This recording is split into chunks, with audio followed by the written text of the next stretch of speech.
Hello everyone, আসসালামু আলাইকুম। আজ আমি চলে আসলাম আপনাদের জন্য নতুন আরেকটা ভিডিও নিয়েও। তো আজ আমি কি ভিডিও করছি নিজেই জানি না। তো আমার মনে হলো যে একটা ভিডিও করার, সেই জন্য আর কি চলে গেলাম মধুখালী বনানী সড়কে। আপনারা দেখতেই পাচ্ছেন, যারা মধুখালীতে থাকেন তারা অবশ্যই চিনবেন এই জায়গাটা।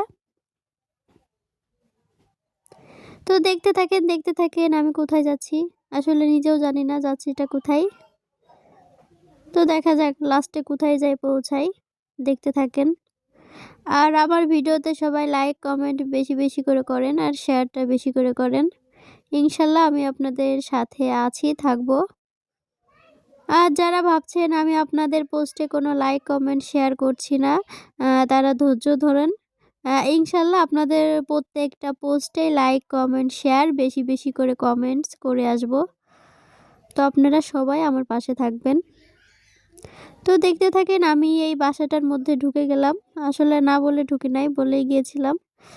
আসলে বাসাটা আমি দেখতে গেছিলাম, কিন্তু ওনাদের কাউকেই চিনি না। আজাইরা একটা ভিডিও যাকে বলে। কি ভাবছেন আমি কি এই বাড়িটা কিনতে এসেছি? না, এরকম কিছু না, জাস্ট দেখতে গেলাম। আসলে অনেক দিন আগে এখানে আমরা ছিলাম, এইখানে বলতে এই বাড়িতে না, এই বাড়ির পাশেই আর একটা বাসায় আমরা থাকতাম।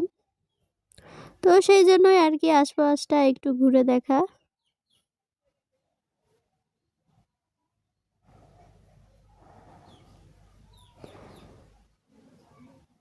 তো বাড়িটা কিন্তু এতটাও ভালো না, তবে চলে আর কি। যাই হোক, সব কিছু এলোমেলো অগোছালো, হয়তো বা একটু পরিষ্কার থাকলে সুন্দর দেখা যেত। যেহেতু বাড়িটা আমার না, তো আমার এত কথা বলেও লাভ নাই।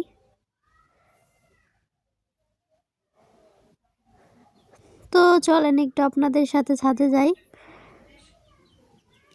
এইদিকের পরিবেশটাও একদম জঘন্য। চলে গেলাম ছাদে, ছাদেও কিন্তু অপরিষ্কার, পরিষ্কার একদমই না। দেখেন শ্যাওলা পড়ে কি একটা অবস্থা, এগুলো পরিষ্কার করা লাগবে। কেন যে ওনারা পরিষ্কার করে না ওনারাই জানে।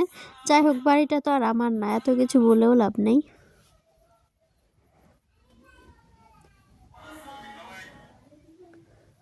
তো দেখেন উপর থেকে কিন্তু ভালোই লাগছে বাড়িটা, যদিও এখন পুরোপুরি কমপ্লিট না, কমপ্লিট করলে হয়তো বা দেখতে ভালো লাগবে।